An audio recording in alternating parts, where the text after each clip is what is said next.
Hey everyone, welcome back to my channel. Be sure to hit the subscribe button and the little bell down at the bottom so you'll get notified whenever I upload a new video. Today we are going to be talking about black obsidian.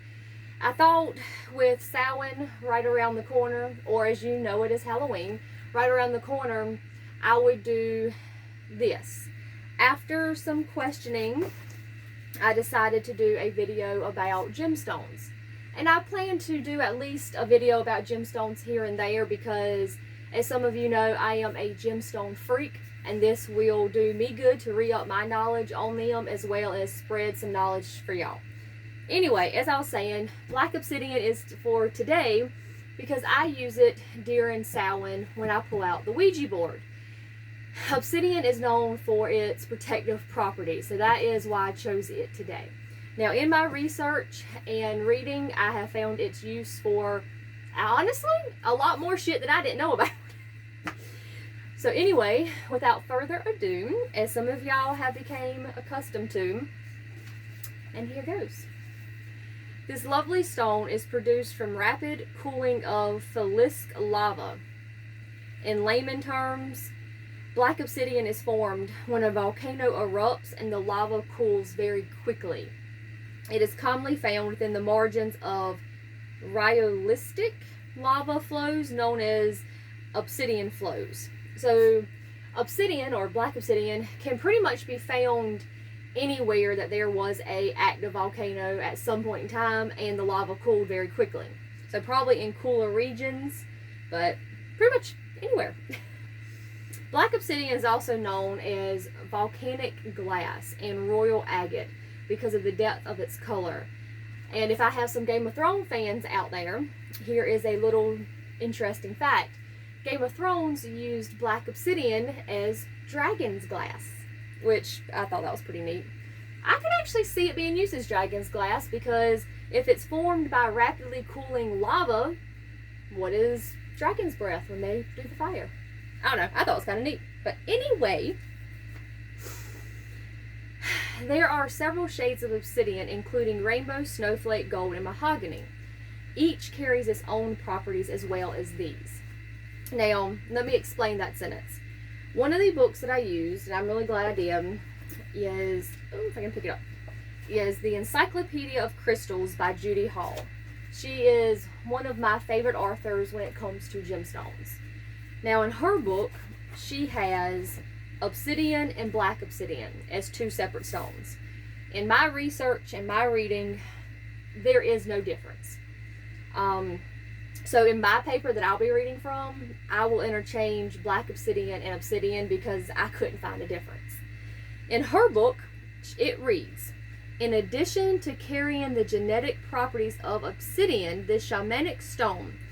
Now, that is what my sentence is referring to, is if you go out and buy snowflake obsidian, like I'm tempted to because they don't have a black obsidian that I would like, you will get the properties that we're going to talk about today from black obsidian as well as properties from snowflake obsidian, which I do not have those listed. I may do that at a later date in a video, but today we're just going to talk about the black obsidian. So again, black obsidian or obsidian, I will be using those terms interchangeably. This fancy black stone has been around since the beginning of time and has been used in trading by the Mayans since 100 BC. The Aztec people fashioned obsidian into flat sheets and used for scrying mirrors. Other cultures created arrowheads and axes with magical properties. Obsidian has no crystalline structures, making it a stone without limitation or boundaries. Because it is a limitless stone, it is said to work extremely fast and with great power when you work with it. Which, I'm not surprised I am drawn to that stone, truthfully. But anyway, some people, if you are into the more, I guess, jewelry side, I really don't know what all this number means, truthfully. I do know it holds an important factor as to what you can do with gemstones, but that's really about the extent of my knowledge. If you know what I'm referring to, the Mohs, I will put the word up, the Mohs scale, the hardness of black obsidian is 5 to 5.5 hardness. And if anybody sees this that wants to give me more of an explanation and save me some research, I'm down. Anyway, black obsidian is linked to your base chakra. Your zodiac, or its zodiac, is Sagittarius, and Scorpio came up for it also. The elements is earth, fire, and water. Now, some of these properties I'm excited about. Yes, I'm excited. Black obsidian is a powerful cleanser of psychic smog created within your aura, and is a strong psychic protection stone, which is one reason I use it for when I do Ouija board working. It is said to be able to remove disorders from the body and repel curses. It draws the negativity out and into the earth, where it is then neutralized. Now, that was something I learned when researching. I did not know that it drew the negativity out and into the earth to neutralize it. So that is, or it is, a very good stone to have around. It blocks psychic attacks and absorbs negative energies from the environment, as well as helps to shield you against negativity. So I have some obsidian that I got a while back, and I got a little piece, and I'll be carrying it with me a lot more often, or I have been carrying it with me a lot more often. Can definitely use it to shield me against some negativity lately. But here is my little piece, and we'll come back to this in a minute. One of obsidian's greatest gifts is to help you see more clearly by bringing clarity to the mind and clears confusion. There is no wonder the energy of this stone may stimulate the gift of prophecy. It is great when trying to understand the cause of a disease. It helps to expose flaws, weaknesses, blockages in health conditions. Pretty much nothing can hide when working with this stone. And that leads us to obsidian is a truth-enhancing stone. It is great for dissolving emotional blockages and ancient traumas, and because of this ability to bring old wounds from past lives to the forefront to be dealt with, so you may heal and move forward. This stone may whoop your ass, to put it bluntly. If you are not ready to face some truth, I cannot say it would be a good stone to work with. But the times I've worked with it, it is a good stone. I mean, to me, it's a good stone. But just be prepared to have your butt kicked if you're not ready. Obsidian draws out mental stress and tension. It stimulates growth on all levels, urging exploration of the unknown and opening new horizons, helps you to know who you truly are, promotes qualities of compassion and strength. Because it stimulates growth and urges the exploration of the unknown is another reason I choose to use it when working with the Ouija board. I feel like it helps me bridge that gap, I guess is a good way to put it.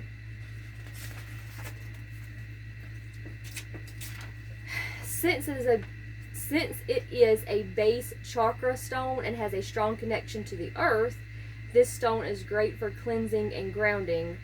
Some even use it when practicing feng shui in the home. If you have enough room to practice feng shui, more power to you. I have heard it helps with depression and stress though, but you know, anyway, some people use this stone for it. Some of my research suggests, since obsidian has a connection to the earth, that it makes it the ideal stone for accessing other realms. Now, I just felt that way with the stone, and then in my research, apparently my gut feeling was correct, so I thought that was pretty cool. Along with this bit, for anyone looking to communicate with loved ones that have passed, the shiny surface of the black obsidian stone is said to act as a portal for communication. You can use a flat disc like the Aztecs used, a sphere, or even a large chunk of it. I imagine any of it would work. Now, I do not use the stone itself. Like, I do not have a chunk, I do not have a plate of it. I just use chunks and I place it on my Ouija board. Okay. Having been made directly from a volcano, black obsidian contains the elements of earth, water, and fire. This combination means that it also carries immense power, as we spoke about earlier. Because this is a great healing and protective stone, it is great to use when cutting ties and ridding yourself of a negative connection, whether that be a toxic relationship or a toxic work environment or any situation that no longer serves you. Now, If you're familiar of cutting ties, this would be a wonderful stone for that type of spell work.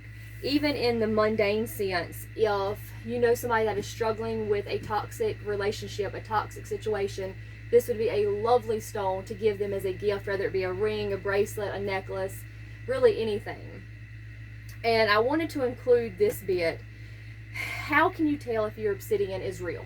That has been a question that I have asked myself a lot when buying gemstones from different sellers online.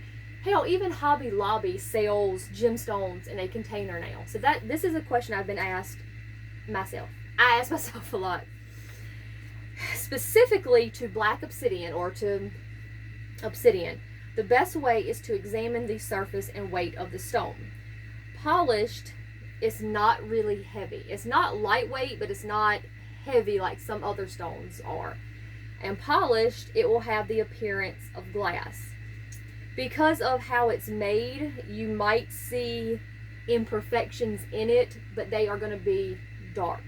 Obsidian is known for its striking black color and smooth surface. It will have the appearance and almost feel of glass. So in a lot of cases, if it feels like glass, it's fake. But in this case, it's going to feel like glass and it's legit. I don't know if my camera is going to pick it up as well as I hoped, but this is a piece of my obsidian that has been semi-polished. On the end, you can see where it is not polished. But as a general rule, it looks like glass. And again, if you have watched Game of Thrones, pause it on a scene and look at it if you're not familiar. But Google did have some good images if you're not familiar with what it looks like. If you are working with black obsidian, I thought this was good to know. If you're working with black obsidian and it becomes too powerful and throws you off your game or makes you really, really can't handle it, uncomfortable, immediately remove the black obsidian from your body and use selenite and rose quartz. Hold one in each hand, hold it together, sleep with it on you. Just touch your skin with rose quartz and selenite to help regain your equilibrium and mellow back out. Now that is my short 3-page version, short 3-page report on black obsidian. And I wanted to show y'all a couple more chunks that I have. This one, as you can see, I hope, into the camera, this one has not been polished all around. It was just cut right here and a little bit on that side, but it is white. Now if you lick your finger a little bit more than what I currently am, or run it underwater, you can see more of the smooth black surface you get when it is cut. This is a larger piece to the one that I showed y'all earlier that has been cut. And again, it's got the rough edges on the back. It can be made into weapons, which I could see.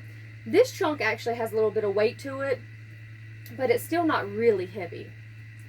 And then I have made protection spell jars using black obsidian. I have took a hammer to it and broke it up in chunks to fit it in my mini spell jars, along with other herbs and stuff used for it. But I do use obsidian, black obsidian, in these. This is actually one of my bottles that I use when I pull out the Ouija board. This one and this one. I will put one on each side of the Ouija board and then go about my business.